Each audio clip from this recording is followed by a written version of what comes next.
Nice, alright, and welcome back for round 4 of our Premier Challenge Autumn Series number 2. I'm Ismail Myron. And I'm Celestia.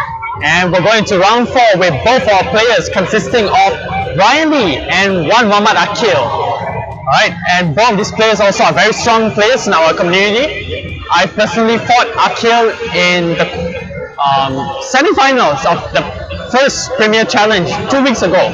I'm not sure if he's going to play the same team, but it's a very unique team revolving around Lele Mandibas. Whereas Brian Lee is a very unconventional player within our circuit. He likes to test different ones, and he's also put up a very good showing in our previous season, VGC17. Yep, so I can't wait to see how would both these players collide, and I can't wait to see such unique gameplay from both these players. I always like watching Brian play because it always brings in all the lesser used mons as you see out there. Not really lesser used, but like something you wouldn't think of. Absolutely. As we're going into team preview right now, we're going to see from Akil's perspective, and we do see Lele Garchomp, Arcanine Magnezone, Drifloon, and Pheromosa.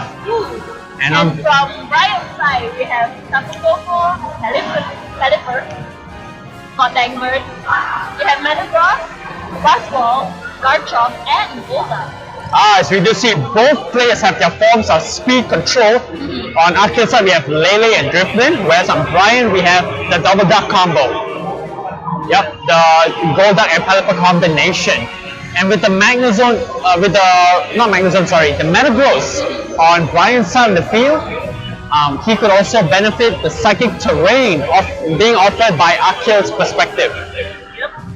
So it's a very even matchup right now, but Brian's side is more offensive related. As we do see, Akil has already locked his team into position. Brian really needs to maneuver around the Lele and Drifloon lead.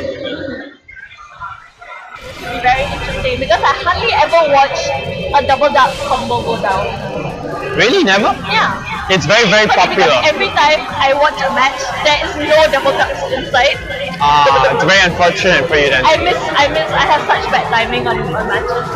Yep, as we do see Brian going for that double duck straightly, going up ahead. And we do see the Drifloon Tapu Lele.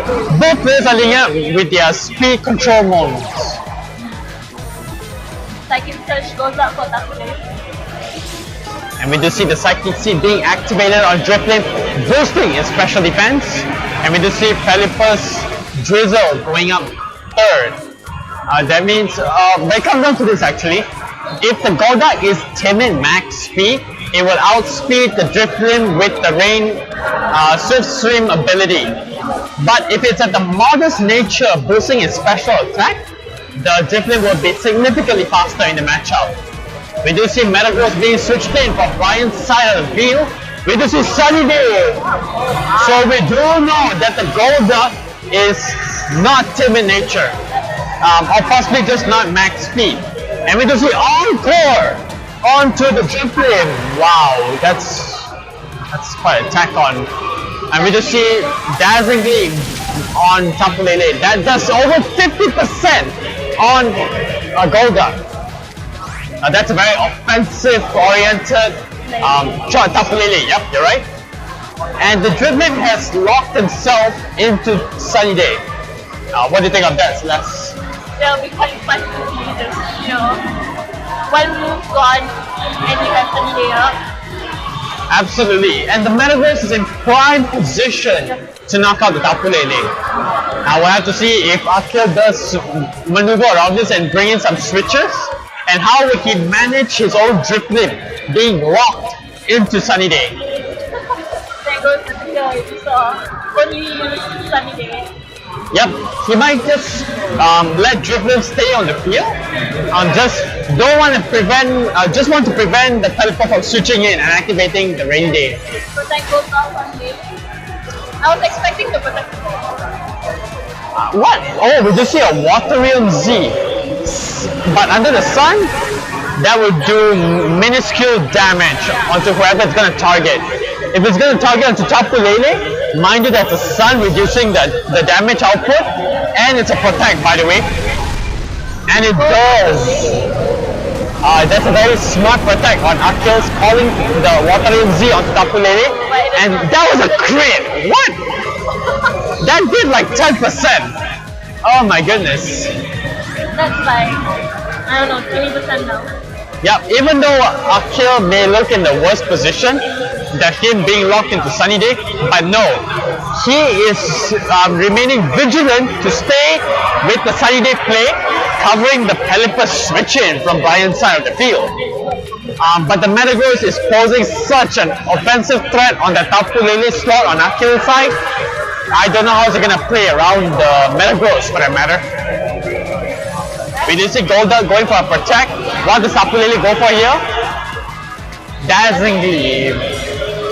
He could have easily gone for a Psychic onto the Metagross, but the Dazzling was just covering his options, covering both Pokemon on the field.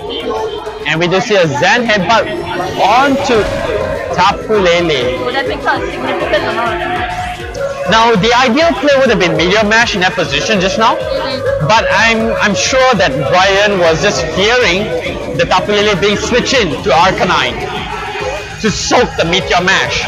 So he was baiting it by going for the Zen Headbutt play. But we just see Golduck being switched off of Pelipper coming back right in here, and Drifblim does not switch off. Hence, it's going to go for a Sunny Day right now.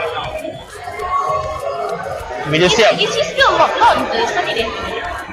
Oh, it is. It's still locked in Sunny Day. Yep, like I said, the Drifblim should not have been switched out at all.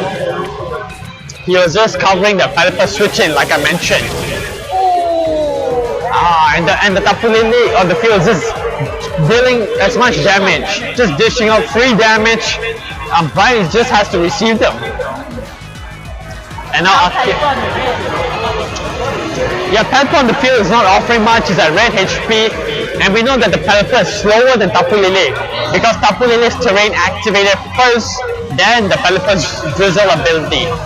Yeah, so now Akil's in the commanding position right now. Brian just did not capitalize, I want to say, honestly. Tapu Koko being switching on the Pelipper side. What would the Metagross go for here? Bullet Punch is very ideal now since that the terrain is switched. oh, there you go. Yeah, Bullet Punch. What does Drifblim go for here? Crit did not matter since the HP was there, and it's super effective. And we just see a Shadow Ball, goes to the Metagross slot. Yep, that's gonna pick up the KO. And we might just see Pelipper being switched in right now.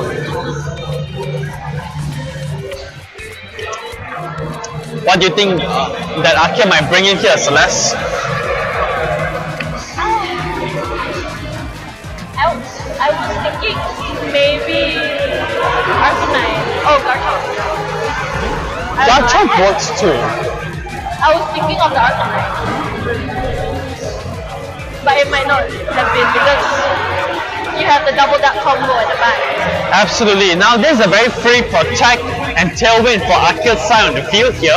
The Garchomp will go for a protect so that the Drifblim can have a tailwind since Pelipper is not on the field. For one turn, Akil will have the speed advantage. Go that. Onto the Pelipper slot. I'm questioning that play a bit, not gonna lie. But what does Garchomp go for here? No protects. What? Do we see that's a Thunder going on to the Drifblim? It might pick up the KO. It does pick up the KO with under the electric terrain booster. The range just gives it 100% accuracy with the life orb.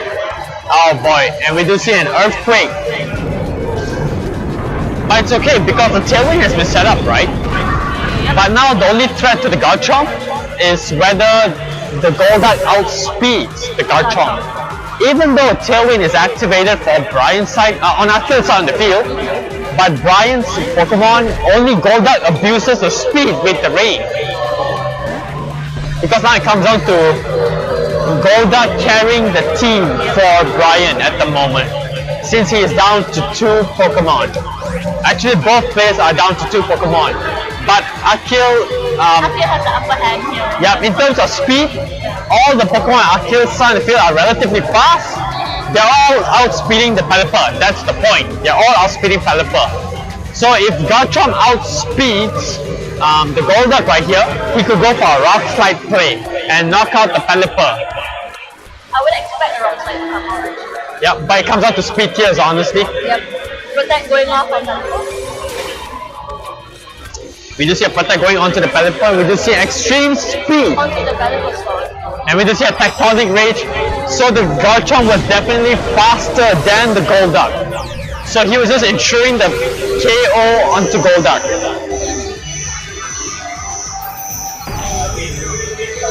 That's definitely going to pick up the KO since the Golduck has not protected. And just Pelipper against the wall.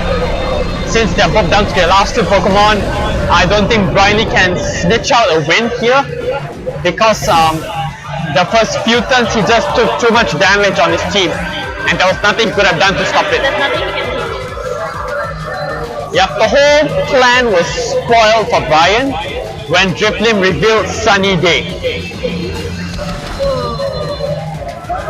Yep, and that just seals the game for Akil. Yep. Excellent play from us.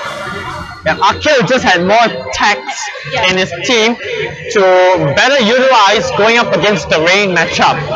Especially the Sunny Day Driflim. That was a really smart tech to keep inside there.